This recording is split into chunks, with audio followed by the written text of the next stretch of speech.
ഹബീബായ റസൂൽ അവിടുത്തെ വഫാത്ത് നടന്നതും ഒരു റബീഉൽ അവ്വൽ 12 തന്നെ. സഹോദരങ്ങളെ, ആ ഒരു ദിവസം അല്ലാഹുവിന്റെ റസൂലിന്റെ പള്ളിയിൽ സുബഹി നിസ്കാരം നടക്കുന്നുണ്ട്. റസൂലുള്ളാഹിന്റെ പള്ളിയിൽ സുബഹി നിസ്കാരം അബൂബക്കർ സിദ്ദീഖ് റളിയല്ലാഹു അൻഹു ഇമാമായി നിന്ന് നിസ്കരിക്കുന്നു. നിസ്കാരം നടന്നുകൊണ്ടിരിക്കുമ്പോൾ റസൂലുള്ളാഹി തങ്ങൾ ആയിഷ റളിയല്ലാഹു അൻഹയുടെ വീട്ടിൽ അവിടുത്തെ കിടക്കയിൽ എഴുന്നേറ്റിരുന്ന് റസൂലുള്ളാഹി തങ്ങൾ ആ ജനാലയുടെ വിരിപ്പ് മാറ്റി പള്ളിയിലേക്ക് നോക്കുകയാണ്. പള്ളിയിലേക്ക് നോക്കുമ്പോ റസൂലുള്ളാഹി തങ്ങൾ കണ്ട കാഴ്ച, അബൂബക്കറിന്റെ പിന്നിൽ സഹാബാക്കളെല്ലാം നിന്ന് നിസ്കരിക്കുന്നു. സഹാബാക്കളെ ഹബീബായ റസൂലിനെ കാണുന്നുണ്ട്, റസൂലുള്ള സഹാബാക്കളെയും കാണുന്നുണ്ട്. അബൂബക്കർ റളിയല്ലാഹു അൻഹു നിസ്കാരത്തിനിടയിൽ താൻ മാറിയിട്ട് റസൂലുള്ള വന്ന് ഇമാമത്ത് നിൽക്കുമോ എന്ന് പോലും ചിന്തിച്ചു പോയി. ഹബീബായ റസൂൽ ദിവസങ്ങളോളം പള്ളിയിൽ വന്നിട്ടില്ലാത്ത, രോഗബാധിതനായി കിടന്നുപോയ അല്ലാഹുവിന്റെ റസൂൽ ആ വിരിപ്പ് മാറ്റി ഇങ്ങനെ പള്ളിയിലേക്ക് നോക്കി. ആ പള്ളിയിൽ സഹാബാക്കൾ നിസ്കരിക്കുന്നത് കണ്ടിട്ട് ഹബീബായ റസൂലിന്റെ മുഖം വല്ലാതെ പ്രകാശിക്കുന്നു. ആ മുഖം വല്ലാതെ പ്രകാശിക്കുന്നുണ്ട്. ആ മുഖത്തിന്റെ സൗന്ദര്യം പഴയതിനേക്കാൾ കൂടുന്നുണ്ട്. റസൂലുള്ളാഹി തങ്ങൾ ഇങ്ങനെ അങ്ങോട്ട് നോക്കിയിട്ട് പുഞ്ചിരിക്കുക. നമ്മളൊന്ന് ഓർത്തു നോക്കിൻ സഹോദരങ്ങളെ, നമുക്ക് ഏറ്റവും ഇഷ്ടപ്പെട്ട നമ്മുടെ മാതാപിതാക്കൾ, നമ്മുടെ ഉമ്മയോ ഉപ്പയോ, നമ്മുടെ ഭാര്യ അല്ലെങ്കിൽ പിഞ്ചുമക്കൾ ദിവസങ്ങളോളം രോഗികളായി കിടന്നിട്ട് അവരിങ്ങനെ അവശത അനുഭവിച്ച് കിടന്നിട്ട് ഒരു ദിവസം ഇങ്ങനെ നമ്മുടെ മുഖത്ത് നോക്കി പുഞ്ചിരിക്കുമ്പോൾ ഉണ്ടാകുന്ന നമ്മുടെ ഒരു സന്തോഷം എത്രത്തോളമായിരിക്കും, നമ്മുടെ ഒരു ആനന്ദം എത്രത്തോളമായിരിക്കും. ദിവസങ്ങളോളം പള്ളിയിലേക്ക് വന്നിട്ടില്ലാത്ത ഹബീബായ റസൂൽ ആ വിരിപ്പ് മാറ്റി ഇങ്ങനെ പള്ളിയിലേക്ക് നോക്കി പുഞ്ചിരിക്കുക. സ്വഹാബത്ത് വല്ലാതെ സന്തോഷിച്ചു പോയി.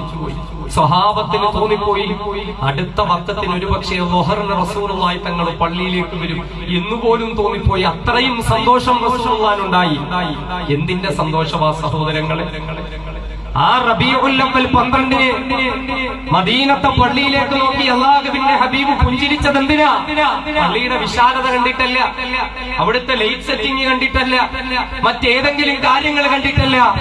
അല്ലാഹുവിന്റെ റസൂലിന്റെ മനസ്സിൽ സന്തോഷം തോന്നിയത്, പടച്ചവനെ, കഴിഞ്ഞ 23 വർഷത്തെ എന്റെ ഇസ്ലാമിക പ്രബോധനത്തിലൂടെ ഞാൻ നിനക്ക് വേണ്ടിയിട്ട് എന്റെ ദൗത്യം പൂർത്തീകരിച്ചിട്ട് അല്ലാഹുവേ എന്നിതാ ഞാനില്ല എങ്കിലും ഒരു ഇമാമിന്റെ കീഴിൽ ഏകോദര സഹോദരങ്ങളായി ഇവരൊക്കെയും തോളോട് തോൾ ചേർന്നുകൊണ്ട് നിസ്കരിക്കുന്നല്ലോ പടച്ചവനെ.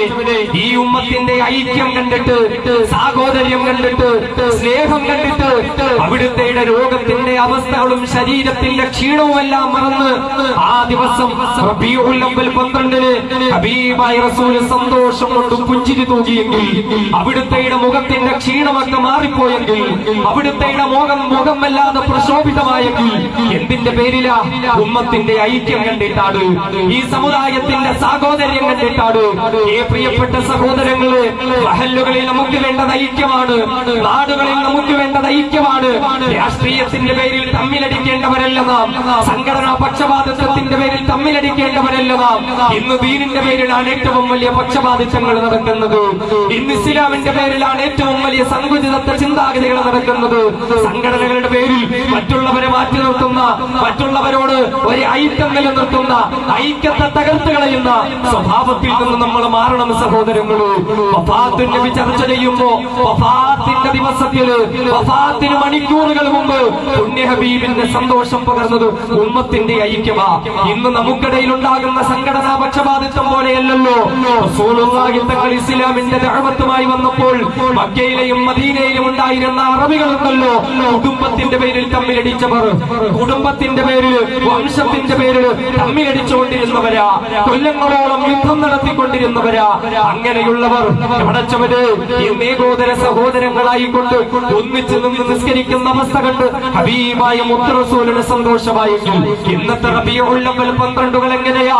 ആ പുണ്യ ഹബീബിന്റെ പേരിൽ അൽഹംദുലില്ലാ മജ്‌ലിസുകൾ സംഘടിക്കപ്പെടുമ്പോഴും ഇവിടെ നിന്നുകൊണ്ട് ഒരു മഹല്ല് മറ്റൊരു മഹല്ലിനെതിരെ ശബ്ദിക്കുമ്പോ ആ മഹല്ലിന്റെ ഉള്ളുകളിൽ തന്നെ ഒരു സംഘടന മറ്റൊരു സംഘടനക്കെതിരെ, ഒരു ഗ്രൂപ്പ് മറ്റൊരു ഗ്രൂപ്പിനെതിരെ, യുവാക്കൾ മറ്റുള്ള യുവാക്കൾക്കെതിരെ ഐക്യത്തെ തകർത്തിട്ട്, സഹോദര്യത്തെ തകർത്തിട്ട്, ഉമ്മത്തിന്റെ പരസ്പരമുള്ള സ്നേഹബന്ധത്തെ പറ്റി തകർത്ത് കളഞ്ഞിട്ട് ഈ ഉമ്മത്തിനെ ഈ അവസ്ഥയിലേക്ക് കൊണ്ടുവന്നാൽ അല്ലാഹുവിന്റെ ഹബീബിന് സന്തോഷമാവുമോ?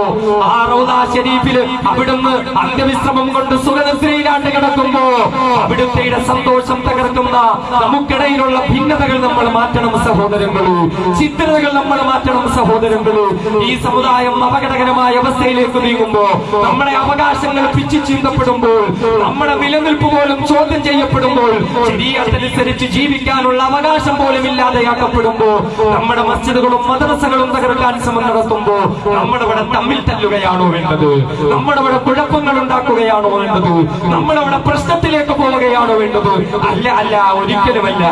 അല്ലാഹുവിന്റെ ഹബീബ് വഫാത്താകുന്ന വിശുദ്ധ റബീഉൽ അവ്വൽ 12 ഉണ്ടല്ലോ, ആ സുബഹിന്റെ സമയത്ത് അല്ലാഹുവിന്റെ പ്രിയപ്പെട്ട റസൂൽ ആയിഷ റളിയല്ലാഹു അൻഹയുടെ വീട്ടിന്റെ ഉള്ളിൽ നിന്ന് മസ്ജിദുൻ നബവിയിലേക്ക് വിരിപ്പ് മാറ്റി നോക്കിയിട്ട് ഈ ഉമ്മത്തിന്റെ ഐക്യത്തെ കണ്ട് സന്തോഷിക്കുകയാ ചെയ്തതെങ്കിലോ, ഈ ഐക്യത്തെ നിലനിർത്താൻ നമുക്ക് സാധ്യമാകട്ടെ. റസൂലുള്ളാഹി തങ്ങളുടെ ആ പുഞ്ചിരിക്കുന്ന മുഖം കണ്ട് സഹാബത്തിന് വല്ലാത്ത സന്തോഷമായി പോയി. റസൂലുള്ളാഹിന്റെ രോഗമൊക്കെ മാറിപ്പോയോ എന്ന് പോലും അവർ ചിന്തിച്ചു പോയി. അബൂബക്കർ സിദ്ദീഖ് റളിയല്ലാഹു അൻഹുവിന് വല്ലാത്ത സന്തോഷമായി. മദീന മുഴുവനും റസൂലുള്ളാഹി പുഞ്ചിരിച്ച വാർത്ത പരക്കുകയാ. ദിവസങ്ങളോളം മദീനയിൽ നിന്നും മാറി നിൽക്കാതിരുന്ന അബൂബക്കർ റളിയല്ലാഹു അൻഹു ഉണ്ടല്ലോ, അബൂബക്കർ റളിയല്ലാഹു അൻഹു ഒരു ആവശ്യത്തിന് വേണ്ടി കുതിരപ്പുറത്ത് കയറിയിട്ട് കുറച്ച് ദൂരത്തേക്ക് യാത്ര ചെയ്യുകയാ. എന്നാൽ